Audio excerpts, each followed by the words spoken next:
नमस्कार. कसे आहात आपण सर्व? सर्व कुशल मंगल असाल अशी मंगल कामना करतो. या आजच्या एक असा विषयावर चर्चा करूया. तुम्हाला माहिती आहे का, इस्रायल देश हा एक शत्रू राष्ट्राने वेढलेला आहे. त्या कारणाने या देशातील तरुण तरुणींना 18 वर्ष पूर्ण होताच 3 वर्षांसाठी मिलिटरी कॅम्पेन अटेंड करणं फार गरजेचं आहे. आणि ही ट्रेनिंग संपल्यानंतर स्वतःला ट्रीट म्हणून बाहेर देशात ते लोक फिरायला जातात.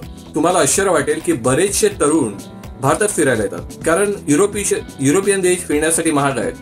हिमाचल प्रदेशमधली कसोल याला मिनी इस्रायल म्हणतात, कारण भरपूर इस्रायली इथे येतात. इथे येऊन ते लोक तमाशाही करतात, म्हणजे एन्जॉयमेंट. याविषयी भरपूर बातम्याही येतात. हे झालं इस्रायल लोकांविषयी. आता भारताकडे यानी की भारतीय तरुणाकडे आपण बोलूया. भारतामध्ये अजून ही ट्रेंड का नाही आली? काही एक्सेप्शन सोडून कसं आहे ना, माणूस जर रोटी कपडा मकान या काळजीच्या वर अगर आला असेल तर त्याला जाणवतं की त्याला काहीतरी छंद आहे, त्याला काहीतरी स्वप्न आहेत. नाहीतर अख्खं आयुष्य कपडा रोटी मकान ह्याच्याशी जुळाजुळी करण्यात आयुष्य निघून जाते.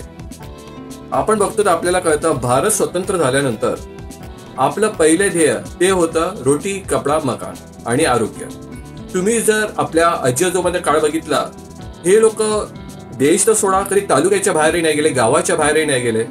बाहेरच्या देशात काय चालू आहे ह्यापासून ते अपरिचित होते.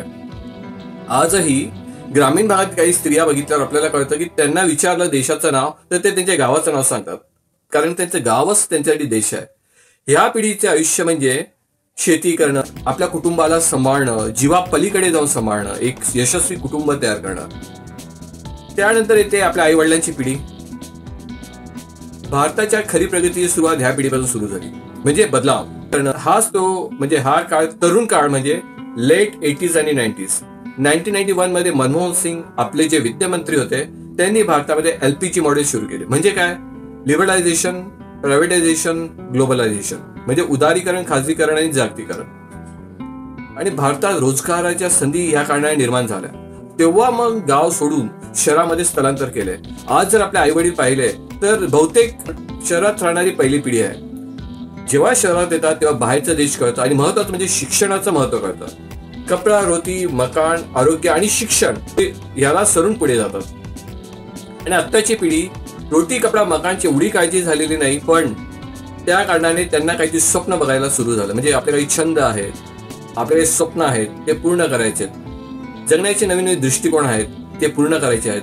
जसे म्हणजे डॉक्टर, इंजिनियर, लॉयर ह्याच्यामध्येच करिअर नाही तर ह्याच्या पलीकडेही पुढेही काहीतरी आहे, अशी ह्या पिढीची विचार पद्धती चाललेली आहे. पुढच्या 1-1.5 दशकात जुनी पिढी पूर्णपणे निवृत्त झालेली असेल आणि नवीन पिढी पूर्णपणे टेक ओव्हर करेल. अगदी भारताच्या राजकारणापासून ते बिझनेस, अगदी सामान्य माणसापर्यंत. आणि 1-2 दशकानंतर पूर्णपणे एक वेगळ्या विचारसरणीचा एक भारत देश आपल्या समोर दिसेल.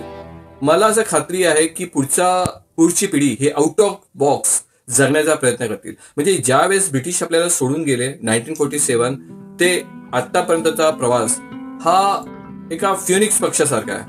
We rose from ashes like phoenix. आणि यात सर्वांचे जे आपल्या भूतकाळ राजकारणी होते त्यांचा एफर्ट्स आहे, काहीही असो. तर हा जो आज मी काही लेख वाचला तर मला हे वाटलं की तुमच्या समोर शेअर करू, तर म्हणून हा विषय घेऊन आलो. आशा करतो तुम्हाला सर्वांना ऐकण्याजोगे वाटलं असेल. आणि तुमचे काय मत आहे जरूर कॉमेंट्समध्ये लिहा. त्या कारणाने मीही समजू शकतो की तुम्हाला तुमची विचार पद्धती काय आहे, आणि त्याच्याबद्दलही मी अभ्यास करू शकतो आणि तुमच्यासमोर परत त्या निमित्ताने त्या विषयाला जोडलेले काही घटना मी तुमच्यासमोर मांडू शकतो. तर भेटूया परत थोडेसे मनातले घेऊन. तोपर्यंत जय हिंद.